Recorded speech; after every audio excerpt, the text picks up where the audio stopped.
नमस्कार मंडळी, अवनीची मम्मा या चॅनलमध्ये तुमचं खरंच मनापासून स्वागत आहे बरं का. जर का तुम्ही आपल्या चॅनलवरती नवीन असाल तर आणि आपल्या चॅनलला सबस्क्राईब केलं नसेल तर आपल्या चॅनलला सबस्क्राईब नक्की करा, जेणेकरून नवीन नवीन रेसिपी तुमच्यापर्यंत पोहोचतील.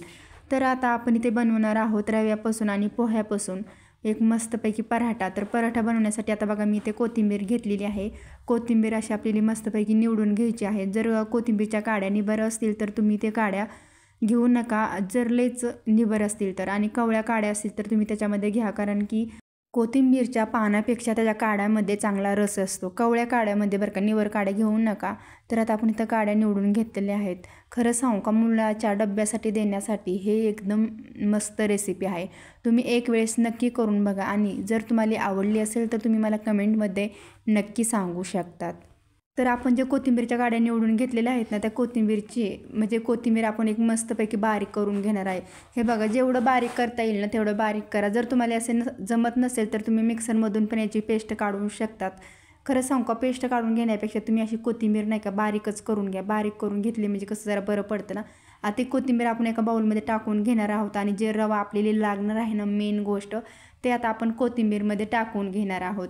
नंतर रवा टाकून घेतल्यानंतर आपण एक चमचा इथे ओवा टाकणार आहोत. ओवा चवीनुसार टाका. कोणाला जास्त चरकला जातो ना, त्याच्यामुळे तुम्हाला जर आवडत असेल तर तुम्ही ते ओवा टाकू शकतात, कारण की ओवा टाकला ना खरंच ना, जे पराठा खातो ना आपण ते खाण्यामध्ये खूप मजा येते.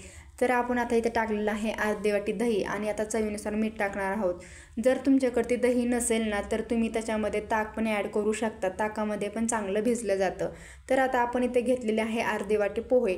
हे बघा, पोहे ऑप्शनल आहे, जर तुम्हाला टाकायचं असेल तर तुम्ही टाकू शकतात. मी पोहे इथे का टाकलेले आहेत, कारण की पराठा चांगला खमंग होतो. आणि मेन गोष्ट आपण इथे वापरलेलं आहे कॉर्नफ्लावरचं पीठ, म्हणजेच की आपण त्याला मकाचे पीठसुद्धा म्हणतात. पण आता सगळे आता कसं गावाकडे ती म्हणलं जातं मक्याचं पीठ.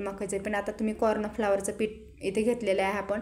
आता थोडंसं पाणी टाकून आपण ह्याला काय करणार आहोत, असं मिक्स करून घेणार आहोत. मिक्स चांगलं करून घ्या. 4 ते 5 मिनटं हाताने मिक्स करून घ्या. जर तुमच्याकडे ते असला चमचा असतो ना, त्या चमच्याने बी तुम्ही मिक्स करू शकतात. मिक्स चांगलं काय करायचं, आपल्या इथे पोहेच्या गाठोळ्या न राहिल्या पाहिजे म्हणून आपण इथे मिक्स चांगलं करून घेणार आहोत आणि थोडंसं पाणी टाकून परत मिक्स करून घेणार आहोत. हे बघा, तुम्ही सांगू का, मुलाच्या डब्यासाठी एकच नंबर बरं का हे पराठा. आणि त्याच्याबरोबर तुम्ही टोमॅटो केचप किंवा बटाट्याची सुकी भाजी पण बनवू शकतात. आता आपण 10 मिनटं आपण ह्याला ताटाने झाकून ठेवणार आहोत. बघा, 10 मिनटानंतर आपलं पीठ कसं एकदम एकजीव झालं आहे आणि वाटतं ना मिक्सरमधून काढल्यासारखं. खरंच बरं का. चला तर मग आता आपण रेसिपीला सुरुवात करूया.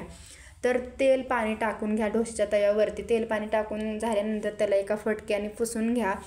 पुसून घेतल्यानंतर जे आपण डोसेचं मिश्रण बनवलं होतं ते मिश्रण आता तव्यावरती टाकून असं पसरून घ्या. जेवढं पातळ करताल ना तेवढा आपला डोसा कुरकुरीत आणि खुशखुशीत होतो बरं का. आता 4 ते 5 मिनटं आपण ह्याला ताट झाकून ऑफलून घेणार आहोत. फायनली तुम्ही बघू शकता आपला डोसा किती मस्त झालेला आहे.